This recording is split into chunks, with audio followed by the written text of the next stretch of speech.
Okay, so I'm going to take you on a tour today of another part of Poznan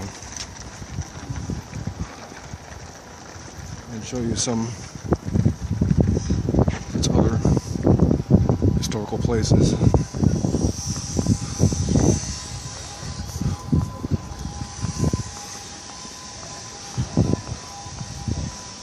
few monuments that are quite important. See, spring has sprung here. It is 10th day of April.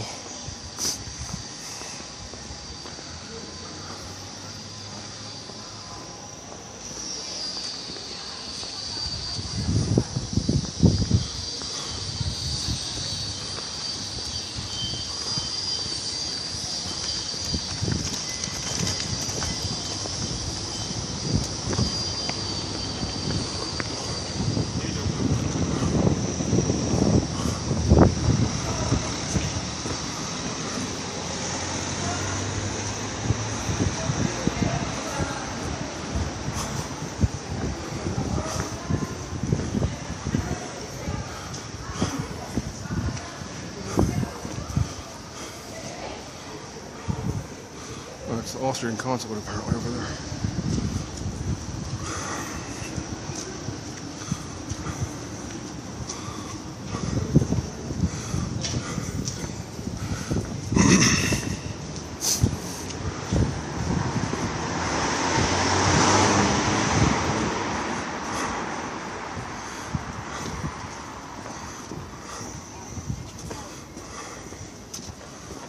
And despite the fact we're non-Christians, you always have to admire the brickwork on a church like this.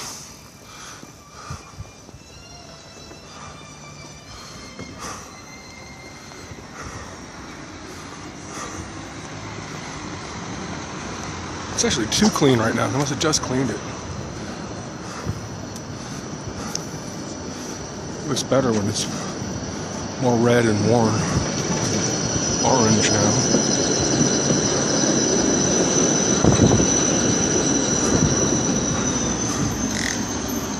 Like this part over here.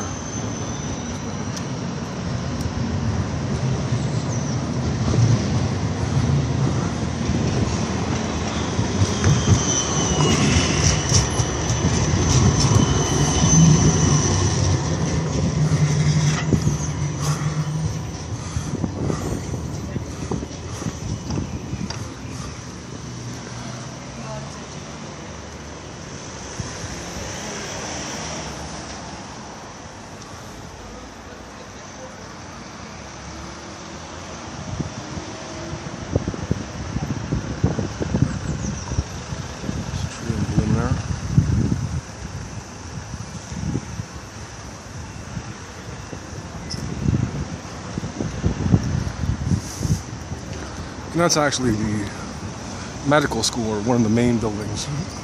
I should say the buildings that they show medical students when they're coming here. They give them one class and shuffle them off for the rest of their medical school career to the Ashedla, which are these kind of Soviet era blocks. They tell the students that they're going to have classes here in this nice building. They don't.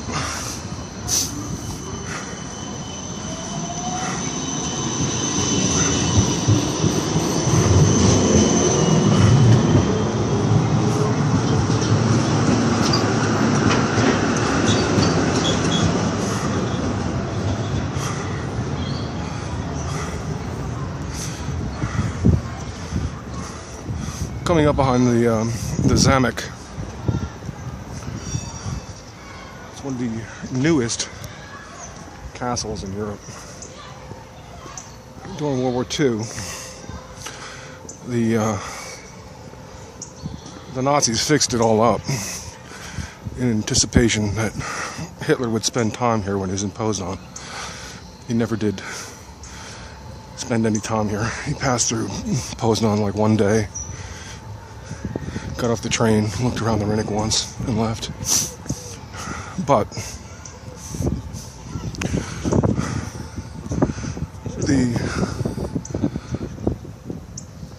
Zamek has some important stories behind it. Himmler did spend quite a bit of time there. In fact, well, I'm going to take you into Poznan now. Just a nice restaurant. I hope it's open. Yeah. Nice restaurant behind.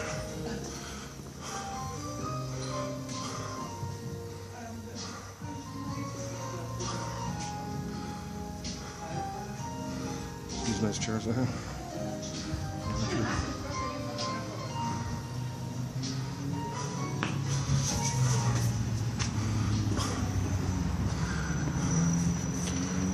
Anyway, as I was saying, Himmler probably gave one of his two famous Poznan speeches from here. At least one of which was very indicting of the final solution, Operation Reinhardt.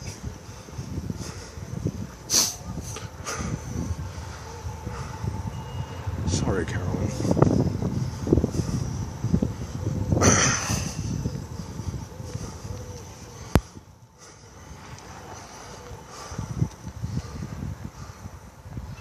See all around here.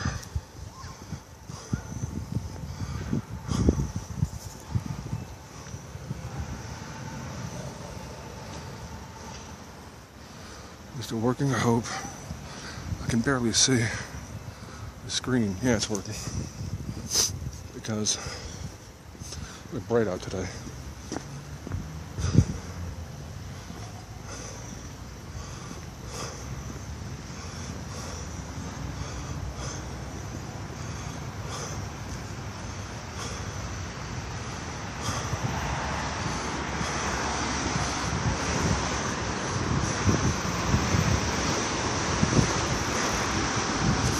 Coming around the corner here in about 2 minutes. I'll have another important thing to show you on the other side of the castle.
Okay, this is what I need to show you.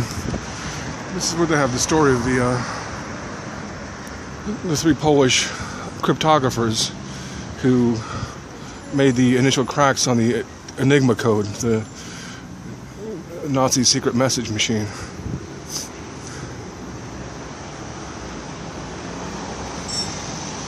Here's the monument to them. Marian Majewski was probably the most important one. He made the initial crack. He is from Bromberg, but was at the University of Adam Mickiewicz here, along with his colleague Rosicki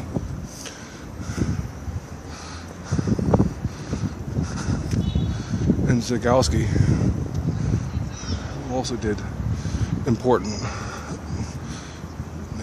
innovations toward the crack.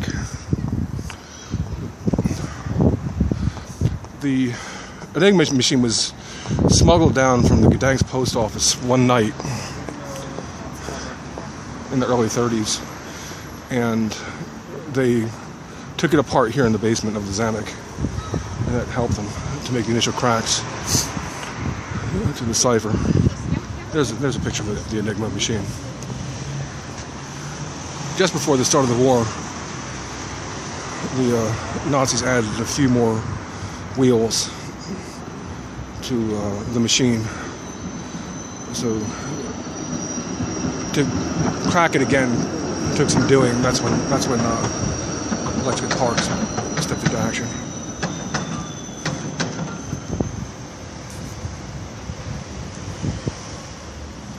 Is it still going or not?